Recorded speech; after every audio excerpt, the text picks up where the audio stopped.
Setelah kami memuji-muji dan menyembah Engkau Tuhan, tibalah kerinduan kami untuk mendengarkan sabda-Mu. Mohon Tuhan berkata-kata secara pribadi kepada kami. Apa kehendak Tuhan di dalam hidup kami? Biarlah firman-Mu menegur kami, mengajar kami, mendidik kami untuk mengenal kebenaran dan hidup di dalam kebenaran. Kami mohon Roh Kudus, pimpinlah pikiran dan hati kami. Kuasai sehingga kami mengerti firman-Mu dan terdorong menjadi pelaku firman-Mu. Kami bersatu hati meletakkan hamba-Mu dalam kelemahan dan keterbatasannya. Pimpin dia dengan hikmat bijaksana, kuasa Roh Kudus-Mu, sehingga ia boleh mengatakan firman dengan baik dan benar, jelas bagi kami semua dan mengubah kehidupan kami. Bapak berfirmanlah karena kami telah siap untuk mendengar. Dalam nama Tuhan Yesus kami berdoa. Amin. Silakan duduk jemaat yang dikasihi Tuhan. Shalom saudara. Saya bersyukur dan bergembira bertemu lagi dengan saudara. Rasanya 3 tahun itu lama sekali. Ya, untuk saya boleh datang kembali kemari karena kita masing-masing terhalang oleh COVID. Tapi puji Tuhan, Tuhan bekerja dengan baik hati mulai memulihkan keadaan COVID di negara kita dan juga di seluruh dunia. Ya, walaupun kita masih menjaga atau prokes sendiri-sendiri.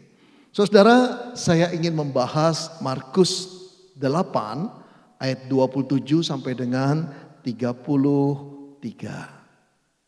Markus 8 ayat 27 sampai 33. Dalam rangka kita memperingati saudara, kematian Tuhan Yesus dan kebangkitannya yang menggetarkan hati dan mengubah kehidupan kita. Inilah bagian yang akan kita baca. Demikianlah firman Tuhan, dimulai dengan ayat 27. Kemudian Yesus beserta murid-muridnya berangkat ke kampung-kampung di sekitar Kaisarea Filipi. Di tengah jalan ia bertanya kepada murid-muridnya, katanya, kata orang, siapakah aku ini? Jawab mereka, ada yang mengatakan Yohanes Pembaptis. Ada juga yang mengatakan Elia. Ada pula yang mengatakan seorang daripada nabi. Ia bertanya kepada mereka, tetapi apa katamu, siapakah aku ini? Maka jawab Petrus, engkau adalah Mesias. Lalu Yesus melarang mereka dengan keras supaya jangan memberitahukan kepada siapapun. Kemudian mulailah Yesus mengajarkan kepada mereka bahwa anak manusia harus menanggung banyak penderitaan dan ditolak oleh tua-tua, imam-imam kepala dan ahli-ahli Taurat, lalu dibunuh dan bangkit sesudah 3 hari. Hal ini dikatakannya dengan terus terang. Tetapi Petrus menarik Yesus ke samping dan menegur dia. Maka berpalinglah Yesus dan sambil memandang murid-muridnya ia memarahi Petrus, katanya, enyahlah iblis. Sebab engkau bukan memikirkan apa yang dipikirkan Allah, melainkan apa yang dipikirkan manusia. Saudara, pernahkah engkau terpikir sebuah pertanyaan? Apa pertanyaan itu? Ini dia. Apakah akibatnya bila seseorang salah mengenal Tuhan? Pernah terpikir pertanyaan itu? Saudara, saya duga kemungkinan besar kebanyakan kita tidak pernah memikirkan pertanyaan ini. Mengapa saudara? Karena pertanyaan ini terlalu asing, terlalu abstrak, terlalu absurd bagi kebanyakan kita. Sehingga kita tidak pernah memikirkan hal ini. Tapi coba sekarang pikirkan. Apa akibatnya bila seseorang itu salah mengenal Allah? Saudara, kalau pertanyaan ini tidak nyaman buat kita, artinya jauh dari pemikiran kita, saya ingin membuat analogi dengan pertanyaan lain. Dari jembatan itu kita nanti balik lagi ke pertanyaan ini. Pertanyaan analoginya begini saudara. Apa akibatnya bila seseorang salah mengenal pasangan hidupnya? Pada waktu dia menikah, dia belum kenal betul-betul dengan siapakah dia akan menikah. Pengenalannya baru beberapa bulan, itu pun LDR saudara. Itu pun pengenalannya melalui medsos. Dan menurut beberapa referensi dari teman-teman baik, orang ini baik. Orang ini punya perhatian, orang ini lemah lembut. Maka ia berani menikah dengan orang yang sebetulnya belum dia kenal. Setelah menikah dia tercengang-cengang, terkaget-kaget. Karena pasangan yang dianggapnya baik ini ternyata tidak sama dengan apa yang dia kira. Oke, sekarang jawab. Apa akibatnya bila seseorang salah mengenal pasangan hidupnya? Lebih gampang bukan? Saya tahu dari pandangan mata saudara jawabannya sudah muncul. Dan jawaban itu bukan berasal dari ChatGPT. Saudara yang dikasih Tuhan, jawabnya pasti begini. Fatal, Pak. Menyesal seumur hidup.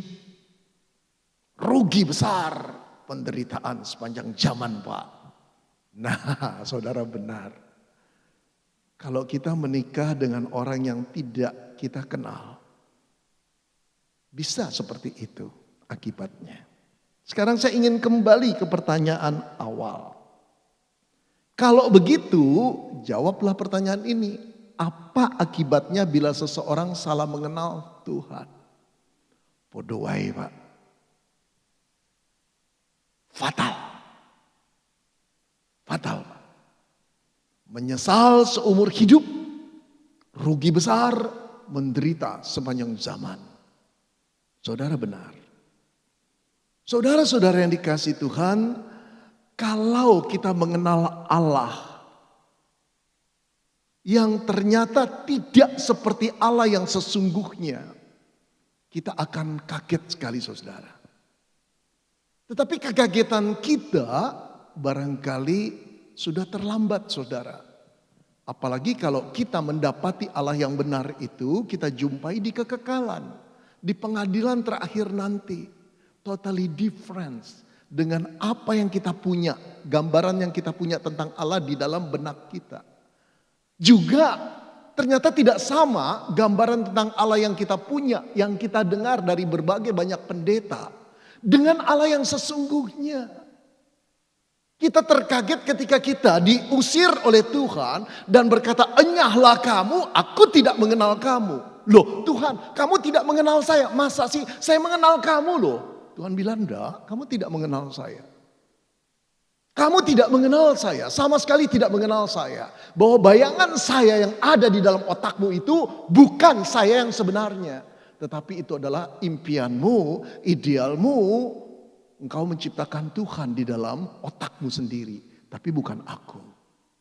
Terkejut pun sudah terlambat. Akibatnya menyesal seumur hidup tidak ada gunanya. Menderita sepanjang zaman. Bagaimana mungkin hal itu bisa terjadi? Mungkin enggak? Mungkin terjadi pada banyak orang Kristen, terjadi padamu, terjadi padaku.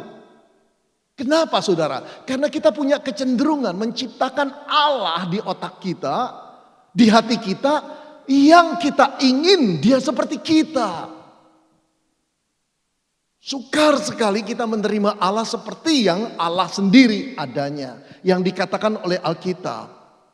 Kita ingin Allah itu seperti superhero-nya kita. Yang kita ciptakan di dalam otak kita. Saudara, ada banyak orang Kristen seperti ini. Sadar atau tidak sadar. Saudara, orang Kristen yang punya bayangan Allahnya sendiri. Itu tidak senang mendengar Tuhan yang kudus. Tuhan yang mencerca dosa. Tuhan yang membenci kejahatan.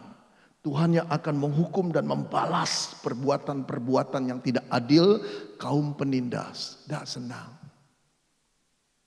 Orang-orang Kristen seperti ini, saudara, menanti khotbah-khotbah di mana Tuhan itu penuh kasih tanpa memeriksa kehidupan berdosa atau tidak. Mengampuni tanpa lagi melihat latar belakang siapa yang salah atau tidak. Tuhan yang memulihkan, terlebih lagi pemulihan ekonomi. Tuhan yang memberkati, memberi kesuksesan tanpa kerja keras. Saudara-saudara, orang seperti ini rindu untuk mendengar khotbah seperti ini, saudara. Jangan bicara soal khotbah yang berisi kewajiban dan hukum-hukum, mager. Otaknya gak jalan, hatinya juga gak jalan. Malas bener gue dengar khotbah kayak gitu. Ya saudara ya, apalagi kalau khotbah tentang pemuritan. Yang isinya jangan lakukan ini, harus lakukan ini. Wah, bukan gue banget deh. Ya, itu bukan mental orang Kristen zaman sekarang. Gak mau, saudara. Apalagi soal bicara khotbah yang berbicara tentang penyangkalan diri. Waduh, memikul salib. Aduh, udah bukan zamannya lah bicara tentang khotbah seperti itu. Tapi khotbah-khotbah yang mengenakan telinga, khotbah-khotbah yang kesembuhan muncul, pemulihan muncul, mujizat terjadi setiap saat, itulah yang paling digemari. Akhirnya apa yang terjadi? Sadar atau tidak sadar, kebanyakan orang Kristen mencetak Tuhan seperti gambaran yang dia sukai. Yang sebetulnya bukan Tuhan yang sebenarnya. Kalau saya lebih tajam berkata, bukan Allah yang ada di dalam gambaran kita. Tapi ilah yang kita ciptakan untuk menjadi superhero kita. Lebih jelas lagi untuk menjadi budak kita. Ketika kita memohon, ketika kita meminta, ketika kita menyuruh dia, harus disediakan. Saudara-saudara, bisa terjadi gak itu pada saudara dan pada saya? Sangat mungkin. Sangat mungkin. Mengapa? Karena engkau dan saya punya kecenderungan manusiawi untuk menciptakan ilah-ilah kita sendiri. Yang namanya Allah yang kita sembah. Sebetulnya bukan Allah, tapi ilah yang kita ciptakan sendiri. Itu normal, itu manusiawi. Sama seperti bangsa Israel, Allah menginginkan hidup mereka dipimpin oleh Dia, tunggal, Dia penguasa, Dia Allah yang mempunyai kedaulatan memimpin bangsanya. Tetapi bangsa itu ingin punya Allah yang bisa dilihat. Seperti bangsa-bangsa lain, punya Allah yang berwujud, punya Allah yang kalau disembah kesuburan muncul. Punya Allah yang kalau disembah kemakmuran timbul. Mereka menuntut Harun membuat patung lembu emas. Saudara, anak lembu dari emas. Dan menyembah dia. Tuhan yang asli mereka singkirkan. Berhala yang mereka buat dianggap Tuhan. Kita punya kecenderungan itu walaupun dalam bentuk lain. Karena itu saudara, kita perlu tahu isi hati Allah.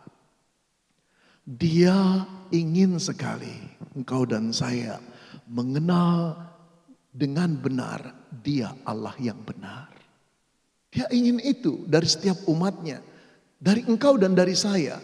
Kenallah aku sebagai Allah yang benar. Dikenal dengan benar. Saudara yang dikasihi Tuhan, dalam kisah yang baru kita baca tadi. Tuhan Yesus ingin sekali agar para muridnya yang 12 orang itu mengenal dia dengan benar. Para muridnya telah mengikuti dia selama 2-3 tahun, saudara. Tepatnya saya tidak tahu. Tapi di tengah perjalanan ke Kaisarea Filipi, dia merasa perlu untuk menguji atau membuat murid-muridnya itu menyimpulkan tentang siapa dirinya. Maka dia mulai dengan pertanyaan di dalam ayat 27, saudara. Dia mulai dengan perkataan, kata orang, siapakah aku ini? Satu pertanyaan yang gampang, satu pertanyaan yang bebas dari kecanggungan, karena cuma minta pendapat orang bukan? Bukan pendapat diri sendiri. Saudara-saudara, dengan gampang saya duga mereka menjawab. Kata orang, engkau adalah Yohanes Pembaptis. Ada yang ngomong, Tuhan engkau Elia. Ada juga yang mengatakan engkau salah seorang nabi, Tuhan. Gampang bukan? Cuma melaporkan. Saudara, memang benar. Ada banyak masukan orang tentang Yesus. Ketika dia mengajar dengan penuh kuasa. Ketika dia mengajar dengan kedalaman firman Tuhan tentang nilai-nilai kerajaan Tuhan. Ketika dia mengadakan mujizat yang luar biasa. Orang lumpuh disembuhkan, orang kusta ditahirkan, orang buta dicelikan. Bahkan orang mati dibangkitkan. Siapa dia? Ada banyak omongan dan pendapat. Sekarang para murid cuma menyampaikan. Tetapi jawaban yang baik itu, saudara, membuka Yesus masuk ke pertanyaan lebih dalam, ke inti masalah yang dia inginkan. Apa itu, saudara? Pertanyaan kedua menyusul. Tetapi apa katamu? Siapakah aku ini? Di sini menuntut pendapat pribadi. Saya percaya para murid tidak gampang menjawab, tidak cepat-cepat memberi respon. Ragu. Kalau engkau dan saya jadi salah seorang murid di antara 12 murid itu, barangkali juga dicengkram atau diliputi perasaan ragu. Bertahun-tahun kita mengikut Yesus, kita belum bisa menyimpulkan siapa dia sebetulnya. Dibilang orang biasa, jelas bapak ibunya. Pekerjaan bapak ibunya tukang kayu. Rumahnya kita tahu asalnya dari Nazaret. Dibesarkan ada tetangga-tetangganya. Ada juga kakaknya. Ada juga adik-adiknya, maksud saya saudara-saudaranya. Jelas kok dia manusia biasa. Tapi ketika dia menerangkan firman Allah, itu yang luar biasa. Mereka nggak tahu, saudara, Yesus ini STT-nya dari mana. Kapan dia belajar agama. Dia ngerti seolah-olah mampu mencerna kebenaran-kebenaran Allah dengan sendirinya. Dan bukan cuma itu, hatinya penuh kasih. Pandangan matanya lembut sekali. Hatinya juga rendah hati begitu rupa. Tapi dia berkata ya di atas ya, tidak di atas tidak. Tidak ada keraguan sama sekali. Dan yang luar biasa, angin badai ribut di tengah laut, ditenangkannya hanya dengan firman-Nya. Diam dan tenanglah. Siapa dia? Kenapa orang mati dibangkitkan? Kenapa anak Yairus dibangkitkan? Kenapa anak janda di kota Nain dibangkitkan? Kenapa Lazarus dibangkitkan? Siapa dia? Ayo simpulkan. Kalau engkau salah seorang muridnya, bingung bukan? Karena takut salah, karena takut dapat C, apalagi dapat D, kita nunduk semua. Kalau siswa di Indonesia kan gitu ya. Ayo, siapa yang mau jawab? Jawabnya adalah sopan, semua nunduk. Saudara, di tengah ketenangan suasana yang meragukan sebetulnya, Petrus menjawab. Apa jawaban Petrus itu, saudara? Engkau adalah Mesias. Satu jawaban, saudara, yang di luar dugaan. Karena Yesus tidak pernah menyatakan dirinya Mesias. Apa artinya Mesias, saudara? Saudara, Mesias artinya yang diurapi. Dalam hal ini orang pasti. Biasanya yang diurapi itu raja atau imam dengan minyak. Saudara, Mesias berarti orang yang diutus Allah. Dipilih dan diutus Allah. Diutus kepada siapa? Kepada bangsa Israel. Untuk apa? Biasanya untuk memerintah Israel. Untuk menyelamatkan Israel. Untuk menegakkan kembali pamor negara Israel di tengah bangsa-bangsa. Dan Mesias seperti itu sudah ditunggu oleh bangsa Israel ribuan tahun yang lampau. Israel rindu Allah memulihkan kerajaan Israel. Sejaya Daud, sejaya Salomo. Mereka menunggu orang itu. Dan ketika, saudara, Petrus berkata, engkau adalah Mesias. Saya percaya murid-murid yang lain mengangguk-angguk tanda setuju. Saudara, yang heran, Tuhan Yesus dikatakan ia melarang dengan keras murid-muridnya untuk menceritakan itu kepada siapapun. Loh, apakah dia bukan Mesias? Diutus Allah untuk memimpin dan menyelamatkan bangsa Israel? Kalau dia bukan Mesias, dia harus sangkal itu. Di dalam perkataan Yesus tidak ada kebohongan, tidak ada kepura-puraan. Ya di atas ya, tidak di atas tidak. Kalau dia bukan Mesias, katakan aku bukan Mesias loh. Seperti Yohanes Pembaptis bukan? Aku bukan dia yang diutus Allah, aku cuma membuka jalan. Kalau pembuka jalannya saja berterus terang, masa yang diutus tidak berterus terang? Dia tidak menyangkal loh. Tapi yang heran dia melarang, jangan cerita pada siapapun. Ya, kalau dalam bahasa Solonya pasti begini, jangan katakan nama yang lainnya, jangan. Lebih berbisik. Tapi kalau Yesus berkata, aku memperingatkan kamu dengan keras, jangan cerita sama orang lain. Nah, kenapa saudara Yesus berkata seperti itu? Kemungkinan besar Petrus memang menyebut Yesus dengan sebutan yang tepat. Kamu adalah Mesias. You are the Messiah. Tetapi penyebutan dengan tepat tidak menjamin pengertian tentang Mesias itu tepat di kepala Petrus. Itu sebabnya Yesus mengatakan jangan kau katakan kepada orang-orang lain. Sebab konsep yang dipunyai oleh Petrus tentang Mesias berbeda dengan Mesias yang sesungguhnya. Kalau ini tersebar kemana-mana, bisa mengacaukan pendapat banyak orang Yahudi. Akhirnya menyulitkan tugas Yesus sebagai sang Mesias. Karena itu dia melarang dengan keras, jangan cerita-cerita. Nah saudara, untuk menambah lagi pengenalan akan sang Mesias yang benar itu, Yesus melanjutkan pelajarannya.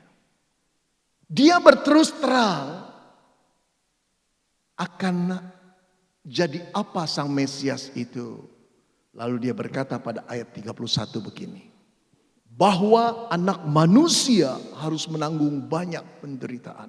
Sang Mesias itu, kalau dia menyebut dirinya anak manusia, harus menanggung banyak penderitaan dan ditolak oleh tua-tua, imam-imam kepala dan ahli-ahli Taurat, lalu dibunuh. Ini mengejutkan. Ini yang tidak masuk di kepala murid. Mesias itu orang yang dipilih Allah, diutus Allah.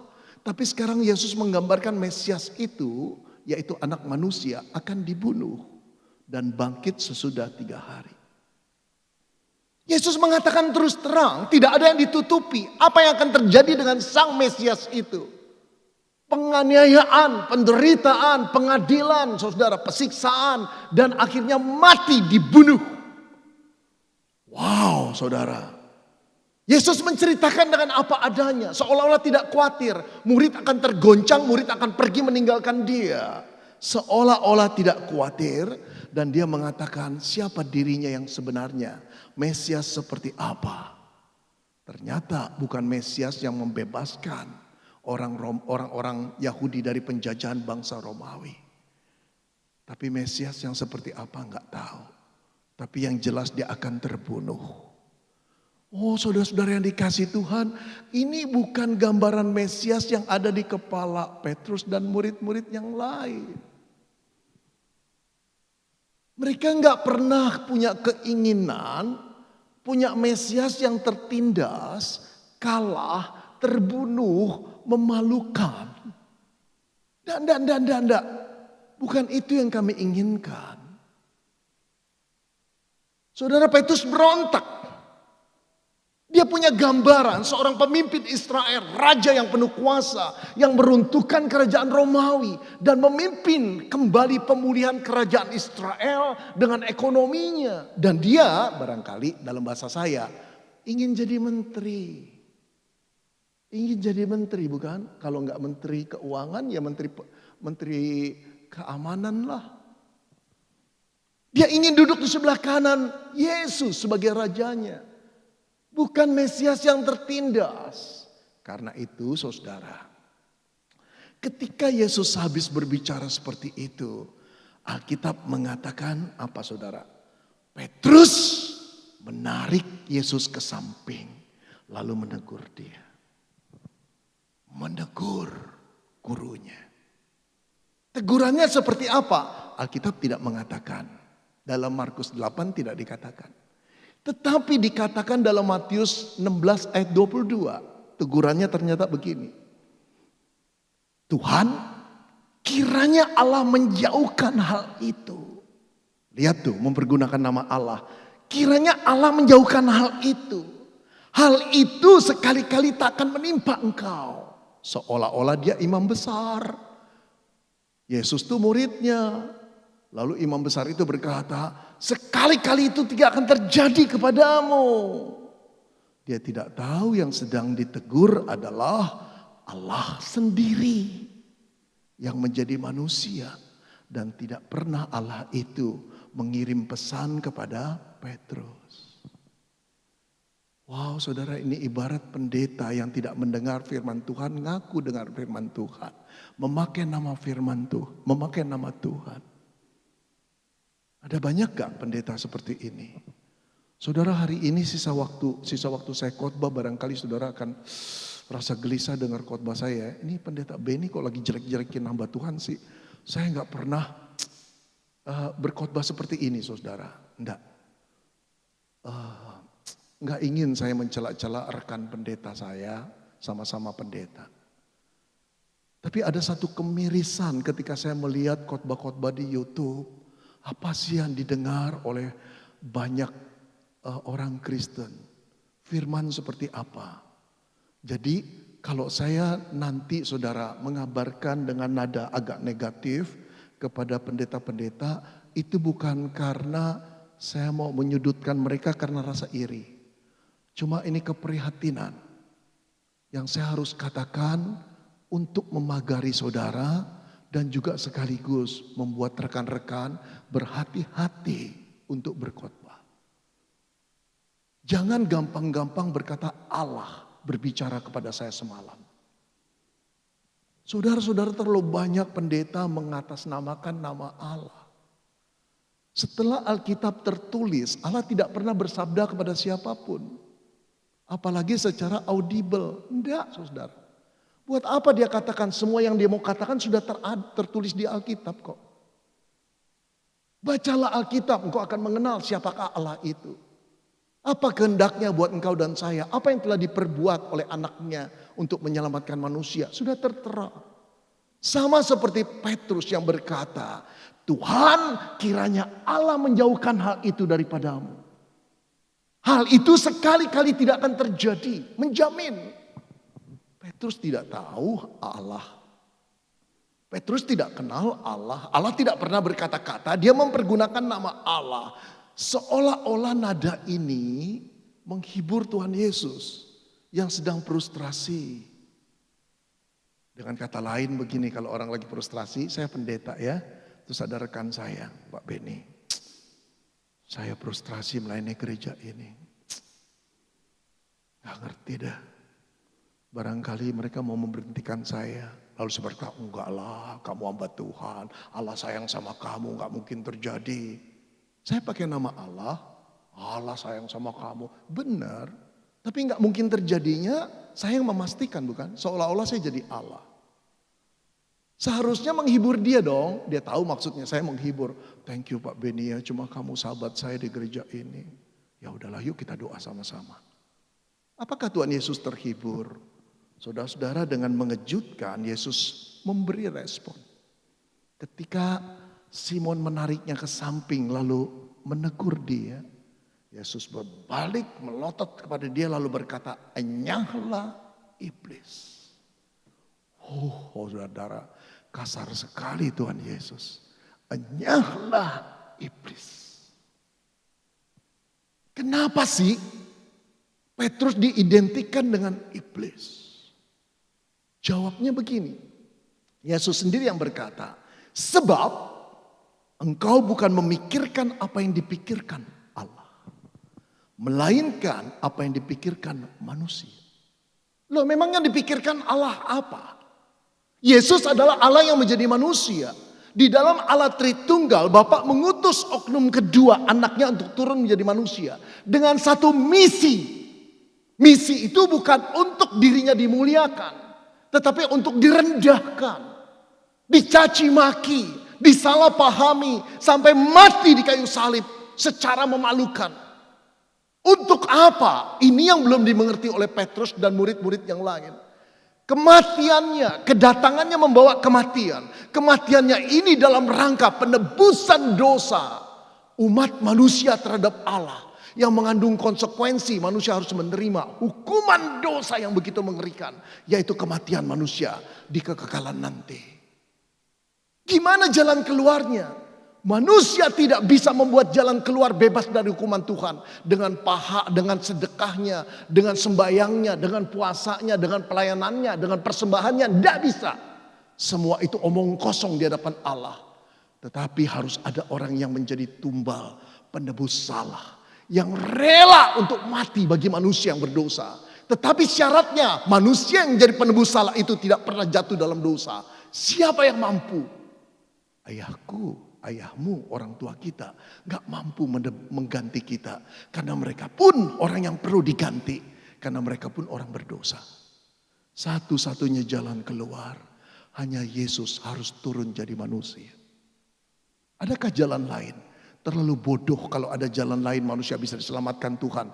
Tuhan mengirim putra tunggalnya. Terlalu bodoh tingkatan Tuhan. Tapi karena tidak ada jalan lain dan karena dahsyatnya hukuman dosa yang harus diterima, Allah mengutus anak tunggalnya. Ini misi yang mulia, ini misi penyelamatan, ini yang misi yang tidak bisa ditawar kalau Allah ingin menyelamatkan manusia. Di tengah-tengah misi seperti itu, Petrus berkata, kiranya Allah menjauhkan hal itu daripada kamu. Gak mungkinlah, kamu yang gak tahu Petrus. Ini rencana iblis. Untuk membuat Yesus menjadi Allah yang lain. Untuk membuat Yesus gurunya Petrus menjadi Allah seperti yang dikehendaki oleh Petrus. Keinginan Tuhan, kehendak Tuhan. Yesus naik ke kayu salib untuk menebus. Agar manusia bisa diselamatkan. Manusia yang percaya. Tetapi kehendak Petrus, gak usah pakai salib-saliban.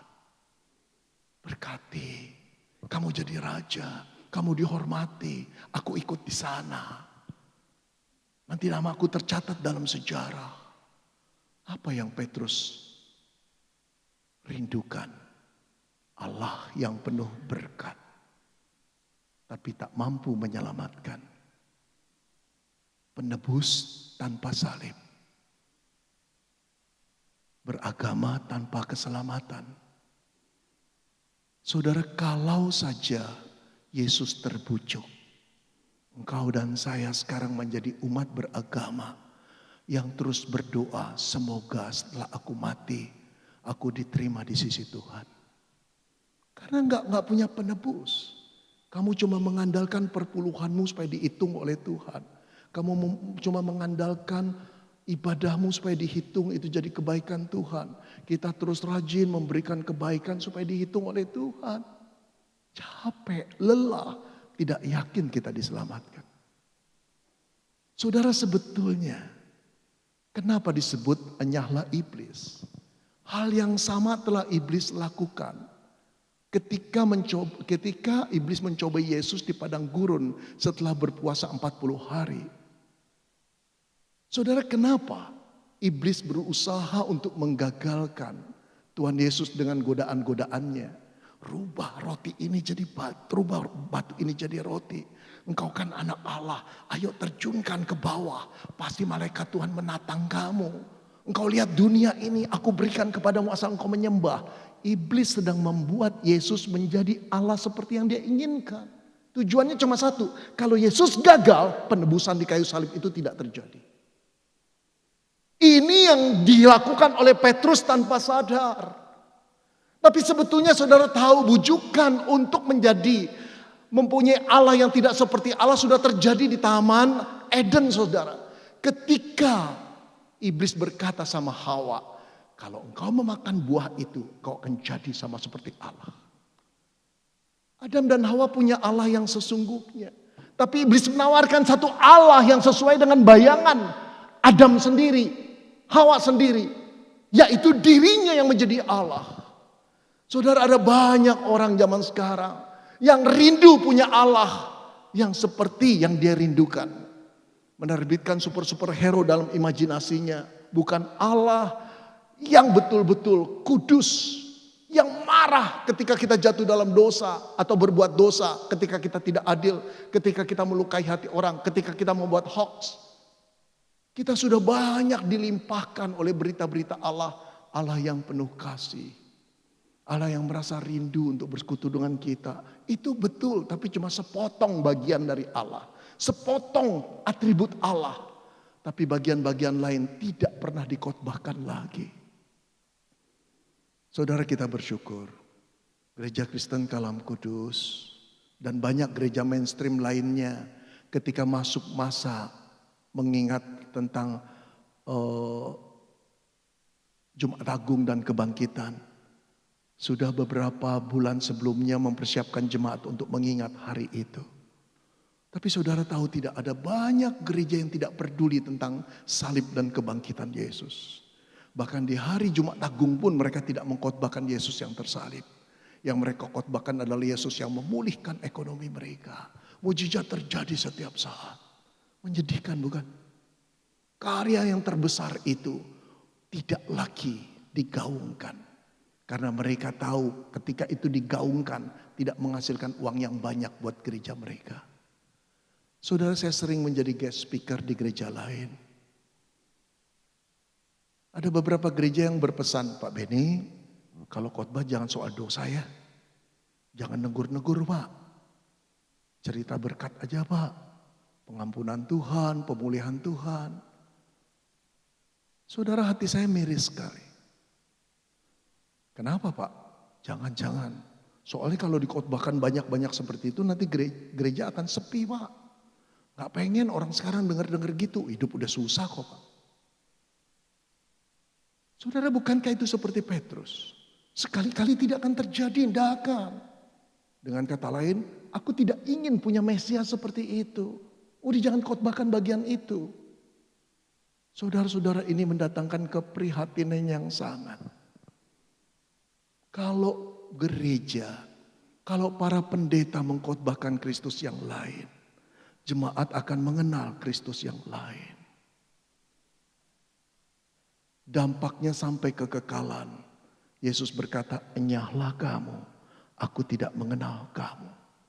Kenapa tidak mengenal Yesus? Karena kita mengenal Yesus yang salah. Dari mana kita mengenal Yesus yang salah? Dari pengkhotbah-pengkhotbah yang asal bicara. Tapi Pak, banyak pendeta Pak, kalau saya dengar khotbahnya bagus-bagus. Ayat Alkitab dikutip kok, banyak sekali. Betul. Ayat Alkitab dikutip lalu dijelaskan. Nah yang celakanya saudara, banyak jemaat tidak mengerti waktu menjelaskan ayat itu. Dijelaskan sesuai dengan gambaran yang diinginkan oleh pendeta itu. Coba ya saya kutip. Saya sampai terbengong-bengong ketika melihat akun gereja palsu. Akun ini bersifat seperti menyindir saudara. Dibenci oleh banyak pendeta. Tapi saya sering melihat untuk melihat apa sih yang dikhotbahkan. Nah akun ini merupakan akun sindiran saudara. Ada seorang pendeta muda diwawancarai. Bro, jelaskan kok tentang kasih Kristus. Kamu tahu gak kasih Kristus? Nah dijawab oleh pendeta muda ini. Dia sebetulnya sangat mengasihi engkau dan saya. Anak-anak muda yang terhilang. Tahu gak, saya boleh katakan Yesus tuh di surga gak bisa hidup sendiri tanpa kita. Gak bisa, karena dia lonely, dia kesepian. Dia gak bisa, walaupun di sana tuh banyak malaikatnya, banyak, wah tersedia semua fasilitas. Dia gak bisa karena disayang lu dan aku. Makanya dia tinggalkan surga, karena apa? Dia gak bisa hidup tanpa kita. Perhatikan saudara. Dia mau menggambarkan Yesus yang mengasihi manusia yang hilang. Sampai di situ idenya bagus. Tapi ketika dia mengatakan Yesus tidak bisa hidup tanpa kita.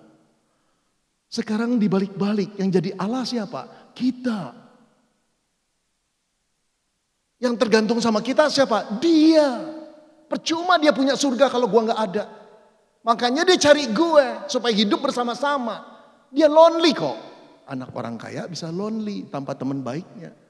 Tetapi Allah Tritunggal enggak lonely saudara. Di dalam Allah Tritunggal punya kecukupan. Allah nggak membutuhkan kasih lebih dari makhluknya. Allah tidak membutuhkan pujian lebih dari makhluknya supaya dia lebih terpuji. Allah tidak membutuhkan kemuliaan dari makhluk-makhluk ciptaannya supaya dia lebih mulia. Cukup. Itu namanya sempurna. Sekarang diputar balik bukan? Bagi kita yang tidak waspada, kita terharu sekali. Allah tidak bisa hidup tanpa kita. Tapi tahukah engkau bagi kita yang waspada, kita mulai menjadi Allah dan Allah itu mulai menjadi orang terhilang yang memerlukan kita. Aduh, ini yang membuat saya prihatin, saudara. Saya bukan nyela-nyela karena iri hati, tidak sama sekali. Tapi prihatin. Ada banyak pendeta yang sedang membentuk Allah sesuai dengan imajinasinya. Bukan Allah yang sesungguhnya.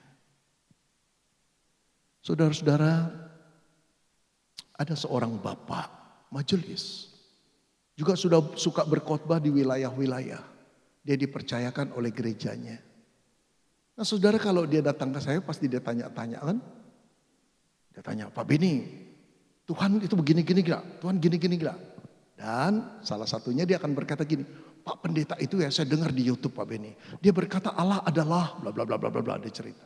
Nanti sebentar lagi ngomong sama saya, Pak pendeta B. Wah itu Tuhan berkata, dia berkata bahwa Tuhan akan. Pak pendeta C, oh, Tuhan berkata bahwa Tuhan itu, jadi dia ngomong tentang Tuhan dari banyak pendapat pendeta-pendeta. Saudara-saudara yang kekasih, saya percaya kalau dia berkhotbah di wilayah-wilayah, dia pasti ngutip khotbahnya pendeta-pendeta itu digabung-gabungin saja. Dan dia menjadi pendeta populer di wilayahnya. Satu kali. Ibunya meninggal dunia. Ya. Ibunya sudah tua meninggal dunia. Sebulan kemudian dia telepon saya. Pak Beni saya butuh bimbingan. Datang ke rumah boleh gak? Persoalan apa Pak? Ada persoalan tentang mama yang sudah meninggal dunia. Baik. Saya datang sama istri saya. Saudara-saudara hadirlah keluarganya, istrinya, kemudian saudara-saudaranya. Masalahnya apa Pak? Begini Pak Beni, beberapa hari yang lalu ada kupu-kupu datang ke rumah. Kami terkejut sekali. Saya mau tanya Pak Beni, apakah kupu-kupu itu roh mama? Saya geleng-geleng kepala saudara. Majelis berkhotbah kemana-mana. Hal seperti itu ditanya. Berarti dia tidak ngerti Alkitab. Dia tidak ngerti siapa Tuhan. Dia tidak ngerti jaminan keselamatan. Dan dia berkhotbah kemana-mana. Saudara, terakhir saya bercakap-cakap sama dia, saya berkata gini, Pak, pernah gak terpikir oleh Bapak? Satu kali Bapak dipanggil Tuhan, masuk dalam kekekalan, bertemu dengan Tuhan Yesus. Bapak tertegun, ternyata Tuhan Yesus yang Bapak jumpai berbeda dengan yang Bapak pikirkan. Masa Pak Beni? Ya pikirkan saja sendiri. Karena itu Pak, rajin-rajin baca Alkitab. Dengarin khotbah para pendeta tidak salah. Tapi itu tidak meniadakan usaha kita untuk mengetahui Allah dari firman-Nya. Menyelidikinya. Kalau nggak ngerti minta bantuan orang lain. Ada bagian personal yang kita harus mencari Allah. Dan rohnya akan memimpin kita, bukan? Saudara-saudara yang dikasih Tuhan, ini miris. Kedatangan Yesus ke dalam dunia. Sekali lagi saudara, suka enggak suka saya katakan nih ya. Kedatangan Yesus ke dalam dunia bukan untuk memulihkan ekonomi kita. Bukan tujuan utamanya untuk memulihkan konflik rumah tangga kita. Bukan untuk menyembuhkan dan mengadakan mujizat bagi engkau dan saya. Bukan. Tapi banyak Pak, tahukah saudara, banyaknya mujizat yang dilakukan Yesus cuma untuk menandai satu hal, akulah sang Mesaya. Akulah Mesias itu. Karena di kitab Yesaya dikatakan kalau Mesias itu datang, maka dia akan memperhatikan orang-orang miskin, menyembuhkan orang sakit, mencelikan orang buta. Jadi pada waktu dia mengadakan mujizat itu, bukan mujizatnya yang penting. Tapi apa yang dia sedang lakukan itu menandakan siapa? Menandakan dia sang Mesias. Jadi kita tidak bisa selalu mengharapkan kalau kita punya persoalan mujizat harus terjadi. Oh saudara, ini pandangan yang keliru yang akan membuat engkau nantinya frustrasi. Seorang bapak berkata, saya mengerti dia sedang mengalami persoalan. Di medsos saya, di Instagram saya dia berkata, dari mana Pak Pendeta tahu bahwa Tuhan itu penuh kasih karunia? Kalau Bapak jadi saya, Bapak gak akan ngomong seperti itu. Anak saya sakit Pak, gak sembuh-sembuh sampai hari ini. Saya ikut prihatin. Tapi pengenalan dia terhadap Allah barangkali terlalu diwarnai oleh pendeta-pendeta yang mengatakan, kalau punya iman sembuh. Mujizat terjadi setiap hari. Kalau engkau punya iman pasti Allah memulihkan. Betul? Saudara, Yakobus baru mengikut Yesus. Dan dia menjadi saksi kebangkitannya dan kenaikannya. Belum lama dia melayani, kepalanya dipenggal Herodes. Gak dijawab doa Yakobus. Yohanes Pembaptis perintis dari Tuhan. Firmannya yang dia katakan itu ya, tidak. Di dalam penjara dia mengalami kebimbangan. Pasti dia berdoa pada Yesus, bukan? Hasilnya gimana? Mati dipenggal. Ada banyak rasul saudara, akhir hidupnya tidak dikatakan. Maka Paulus menjadi konglomerat. Maka Bartolomeus rumah tangganya serasi sampai anak cucunya diberkati. Ini fakta sejarah. Ini yang dikatakan oleh Alkitab atau tidak dikatakan. Mari kita perhatikan. Para gembala yang malam itu menjadi saksi bahwa malaikat Tuhan mengatakan seorang juru selamat telah datang. Dia menyaksikan kepada Maria, kepada Yusuf, kepada beberapa gembala yang ada di sana. Mereka tercengang-cengang. Lalu mereka pulang dengan sukacita. Dikatakan enggak kemudian? Maka beberapa gembala itu masuk STT dan menjadi hamba Tuhan yang luar biasa. Beberapa menjadi politisi dan membuat negara Israel pulih kembali. Beberapa menjadi pembisnis yang sukses luar biasa. Dikatakan tidak? Enggak. Itu berarti kemungkinan hidupnya tetap sama. Karena Yesus tidak datang untuk memulihkan ekonomi. Tapi engkau tahu dia memulihkan sesuatu yang tidak mampu kita pulihkan. Hubungan dosa kita dengan, hubungan relasi kita dengan Allah yang kudus itu. Karena dosa. Buat apa punya Yesus yang bisa membuat kita kaya? Buat apa punya Mesias yang membuat kita sembuh berkali-kali? Tapi akhirnya kita harus mati dalam ketakutan dosa kita. Tahukah engkau? Yang dia lakukan tidak pernah bisa dilakukan oleh nabi lain. Oleh tokoh agama lain. Menanggung dosa kita. Agar pada waktu kita meninggal dunia. Bertemu dengan Allah Bapa. Kita tidak harus menanggungnya lagi. Dan sesuai dengan janjinya. Di rumah Bapakku ada banyak tempat. Aku telah menyediakannya bagimu. Tidak ada nabi yang berani menawarkan itu. Tidak ada jaminan di tokoh agama yang bisa mengatakan itu. Tapi Yesus sang Mesias mengatakan itu kepadamu dan kepadaku. Itu yang membuat keberanian kita dalam menghadapi kematian. Saya jadi pendeta beberapa kali punya kesempatan menemani orang mengembus napas terakhir. Ada yang ketakutan, ada yang menjerit-jerit. Tapi anak-anak Tuhan yang beriman tenang sekali. Saya cerita satu. Saudara, beberapa tahun yang lalu saya pelayanan di Sumatera. KKR 3 malam tinggal di rumah majelis. Pada malam yang terakhir sudah selesai. Terus Bapak majelis bilang begini. Jam 11 malam kamar saya diketuk. Pak Beni, ada jemaat yang sakit. Sebetulnya dia mantan majelis. Sudah 2 tahun kena kanker. Tahun terakhir ini, 1 tahun terakhir ini parah Pak. Sekarang kayaknya lagi gawat. Mau gak Pak Beni datang mendoakan? Boleh Pak? Jam 11 malam. Saudara-saudara, di sepanjang perjalanan Bapak majelis cerita, Pak, namanya Bapak Simanjuntak. Dia seorang majelis yang baik sekali Pak, saleh. Kami kehilangan sejak dia sakit. Dan keluarganya mengklaim darah Yesus akan menyembuhkan. Pokoknya Pokoknya menyembuhkan asal kita beriman. Oke. Sampai di sana saya disuruh masuk, saya juga ke kamarnya. Lalu saya masih mendengar pujian-pujian dari keluarga yang berkumpul di sekitar ranjang beliau. Allah kuasa menyembuhkan. Bacain ayat, darah Yesus, bilur-bilur Yesus menyembuhkan engkau. Saudara Bapak Majelis berkata, boleh gak saudara tenang sebentar, ini pendeta Beni mau bicara dengan Pak Simanjuntak. Akhirnya mereka diam, saya melihat interupsi itu tidak menyenangkan buat orang-orang keluarganya. Termasuk mereka melihat saya dengan nada tidak bersahabat. Lalu saya dekatin, Pak Simanjuntak, saya Beni Solihin, Pak, pendeta yang baru KKR. Saya tahu Pak Beni, cuma saya nggak bisa datang. Saya doain Pak Beni. Terima kasih Pak Simanjuntak.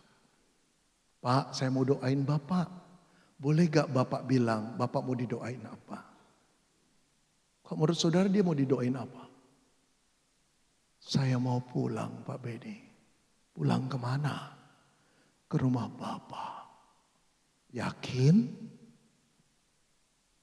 Sementara saudara-saudaranya, darah Yesus menyembuhkan, keajaiban, mujizat, memulihkan. Bapak Simanjuntak pengen pulang. Lalu saya berkata, Pak, kenapa Bapak pengen pulang ke rumah Bapak? Yakin Bapak masuk rumah Bapak di surga?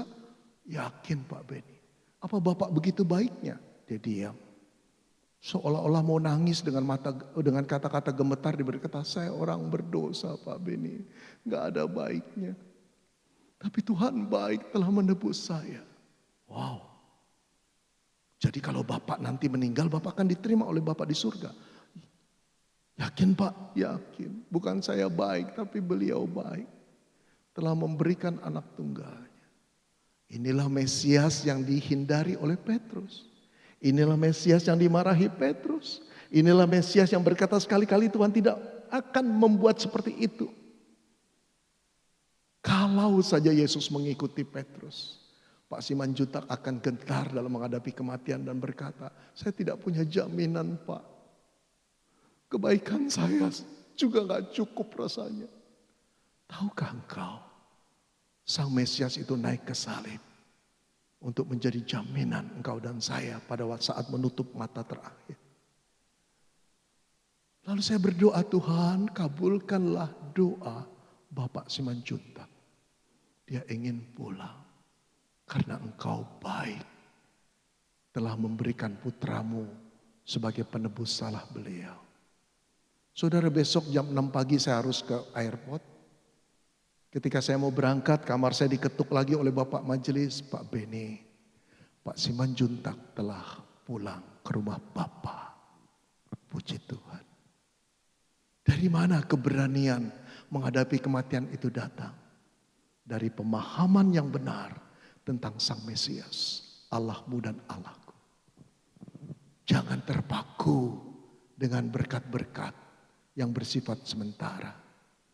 Jangan marah kalau Tuhan tidak memberikan kita kesuksesan. Jangan kecewa ketika sakit penyakit dalam keluarga kita atau diri kita tidak disembuhkan Tuhan. Jalan Allah tak terselami. Di balik dia membiarkan itu, ada kasih sayang yang besar yang membuat engkau lebih mengenal Sang Mesias itu. Dialah Allah keselamatan kita. Mari kita berdoa.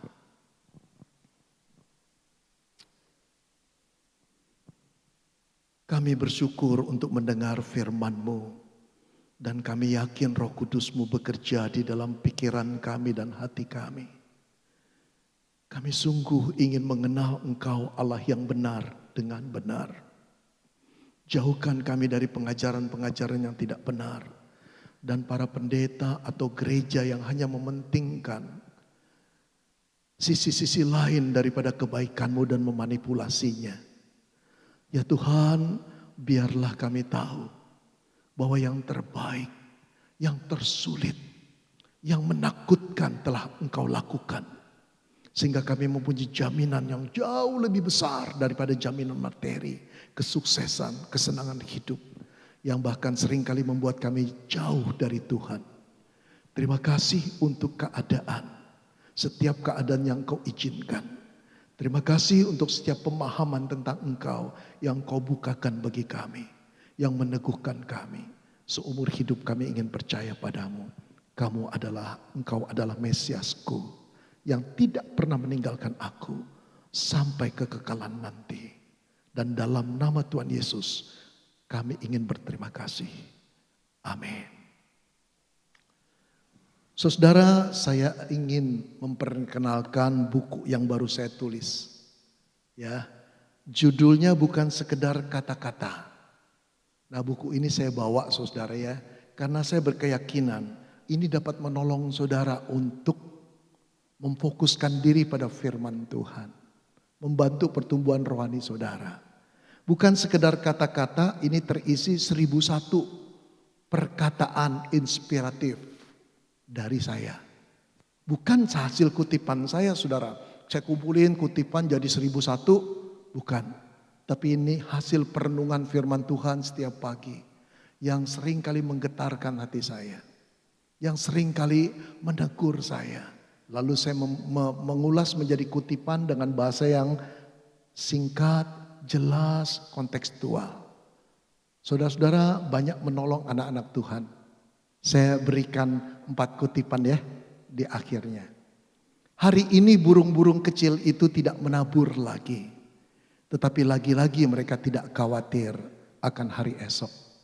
Ini saya tulis ketika saya memahami Matius 6, 25-34. Satu lagi. Jauh lebih baik berjalan dengan Tuhan dalam lembah ketidakpastian daripada berjalan tanpa Tuhan dalam mall kenyamanan. Kadang-kadang Tuhan membawa kita dalam kesulitan, tapi jauh lebih nyaman. Satu lagi, ajari aku lagi Tuhan, kapan waktunya aku harus berbicara dan kapan aku harus diam. Agar hidupku selalu dipimpin oleh hikmat-Mu. Hati nurani yang bersih adalah bantal lembut yang membuat tidur kita selalu nyenyak. Bacalah kutipan 1. Kalau mau malam juga 1. Pikirkan terus. Ada banyak kesaksian orang mendapat berkat. Nah tentu saja buku ditulis saya rindu untuk dibaca bukan? Ya, nah saudara di kamar saya ada stok 85 buku. Jadi saya bawa semua.